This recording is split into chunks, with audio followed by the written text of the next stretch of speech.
teatro de Bocage, Bocage no teatro. O Bocage, dramaturgo e tradutor de teatro, entre o antigo regime e o novo século.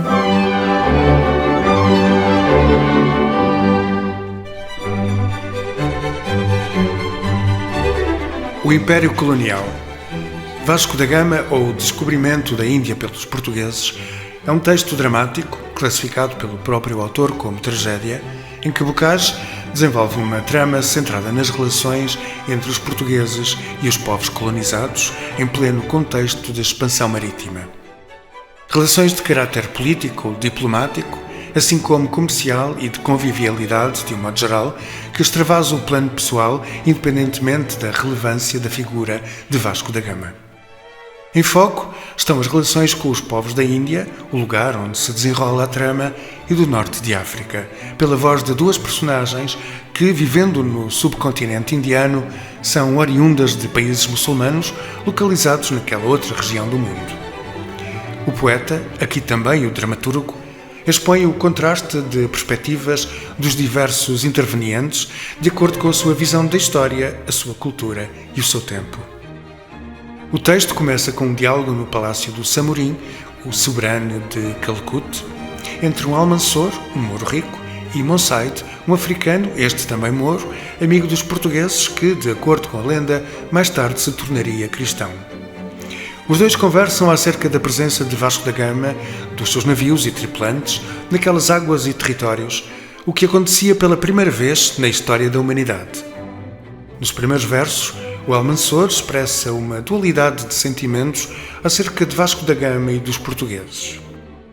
Esse estrangeiro audaz, que desferindo por mar ignoto as temerárias velas, talhou de pego imenso as virgens ondas, de serra em serra no oceano horrendo, que lidando com a morte abriu caminho, lá desde a foz do Tejo aquém do Ganges. Trouxe de alta ousadia estranho exemplo, e do grão Samorim surgiu nos ares. Esse estrangeiro audaz, que desferindo por mar ignoto as temerárias velas, talhou de pego imenso as virgens ondas, de serra em serra, no oceano horrendo, que lidando com a morte abriu caminho lá desde a foz do Tejo aquém do Ganges, trouxe de alta ousadia estranho exemplo, e do grão Samorim surgiu nos ares. Gama, que embaixador de um rei potente, com vozes tão segura, se nomeia, aceso contra nós em ódio herdado, que de males dispõe aos muçulmanos, que de males promete à Índia toda. Ainda o mesmo almansor reconhece a coragem e a grandiosidade da gesta portuguesa, por mares nunca antes navegados, na expressão poética de Camões, identificando em contrapartida aspectos negativos da expansão marítima, com a subjugação de outros povos, geradora de guerras, mortes e sofrimentos. Destaca, em particular, a rivalidade com o seu próprio povo, a seita muçulmana, manifestando-se no ódio herdado, como o descreve, e a astúcia utilizada com o Samorim e os indianos em geral. A astúcia e as 1000 promessas que tece conduzem a guerras e à usurpação de poder e riqueza, dirá o almansor. Dirá também dos mesmos portugueses que são heróis do valor, não da justiça, hoje aliados, amanhã tiranos, salientando o oportunismo das ações portuguesas.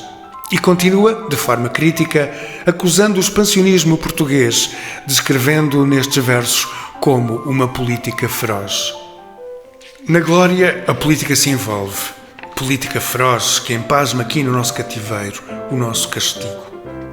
Que espreita o modo com que o lança o jugo, que ao triste malabar transtorne os fados, e que às outras nações daqui se alongue. Manifesta igualmente os seus receios perante as intenções dos portugueses em conjugação com a sua força bélica, em particular para o futuro das suas gentes, os povos que professam o islamismo. Continua o almansor. Se tal gente a prodígios costumada, de África incêndio o horror da pátria nossa, aqui puder também vibrar seu raio, a seita muçulmana então sucumbe. Do Samorim, recorde-se, o governante de Calcut, diz que é homem incauto, iludindo-se numa falsa autoimagem de grandeza e vaidade, que não vê a terrível ambição, nas suas palavras, que na sombra move os portugueses. É o que diz o Almanzor. As torres que a ambição vai surda erguendo, por braço esperto e para nós terrível, à sombra avultam do poder supremo, o incauto Samorim não vê futuros, o fano do esplendor que lhe reflete. O seu interlocutor, o Moro Monsaide, mantendo-se embora leal às suas crenças religiosas e aos compromissos pessoais, tem opinião diferente acerca dos portugueses e da sua gesta marítima. Assim como reflete nestes versos aquilo que pensa sobre o comportamento dos governantes indianos, designadamente do Catual, governante avaro, capaz de já ter 1000 vezes maquinado dos atrevidos nautas a ruína. Não poupa, portanto, o Catual, o representante local do Samorim de Calicut, afirmando que também este tem objetivos pouco transparentes. O Monsaide expressa-o nestes versos. De balde o Catual, cuja avareza tesouros nos absorve insaciável, esperanças vendendo a preço de ouro, de balde tem 1000 vezes maquinado dos atrevidos nautas a ruína. A expressão da amizade que Monsaide nutre pelos portugueses não se esgota, no entanto, naqueles versos. Vai mais longe. Como nesta passagem que lembra os perigos enfrentados pelos destemidos marinheiros que tudo arriscam nos ventos e nas ondas dos mares. Destaco como exemplo este momento do diálogo. Nem sempre o destemido é venturoso. Da fortuna à desgraça o passo é curto. Sim, Almanzor, ao vento, ao mar, ao fado demos a empresa fácil de extingui-los. No mesmo diálogo com Almanzor, Monsaide vai ainda mais longe, ao ponto de confessar a sua admiração pela gesta marítima dos portugueses, expandindo os seus curtos limites territoriais peninsulares às terras do Oriente, aos climas onde o sol dá luz primeiro. A ativa nação que em si não cabe, de seus curtos limites indignada, quer do último ocidente remessar-se aos climas onde o sol dá luz primeiro, e aqui, ou na extensão de toda a terra, projeta impor seu jugo, honrar seu nome. Monsaide continua defendendo que o juízo acerca dos portugueses deverá basear-se na lei universal, a humanidade, ao invés de se fundamentar naquilo que designa como vícios. A traição, a astúcia infame que aos africanos se atribuem, é deste modo que o expressa. Amo a pátria, amo a lei, sou muçulmano, mas odeio a traição, a astúcia infame, vícios que aos africanos se atribuem. A lei universal, a humanidade, deve a todas as leis ser anteposta. Este é o meu sentimento, agora e sempre. Neste ponto do diálogo, o Almanzor questiona Monsaide com 2 versos contundentes, em que Bocage expõe o paradoxo das ações dos seus e nossos antepassados, quiçá recordando-se da sua própria experiência de jovem militar naquelas paragens. Se brilhantes ações têm fins odiosos, que vale o resplendor de ações brilhantes? E continua o Almanzor perguntando se o heroísmo dos marinheiros portugueses, a razão que os conduziu àqueles destinos, juntando o que o oceano separava, justifica os 1000 horrores e as 1000 mortes, a violência sobre inocentes nações, frutos de insana ambição.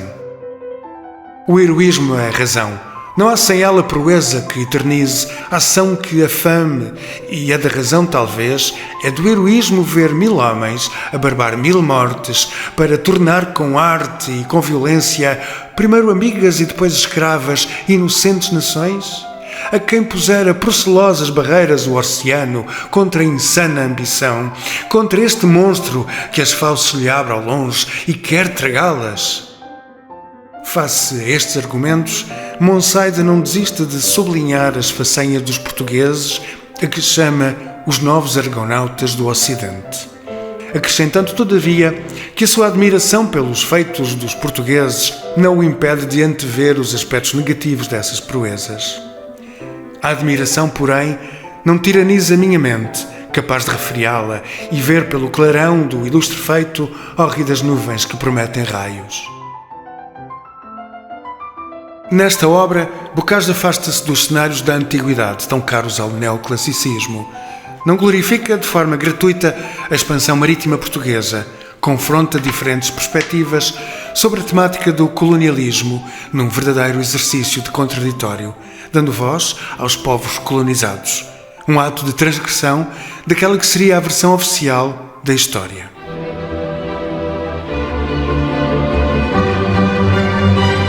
O teatro de Bocage, Bocage no teatro. O Bocage, dramaturgo e tradutor de teatro entre o antigo regime e o novo século.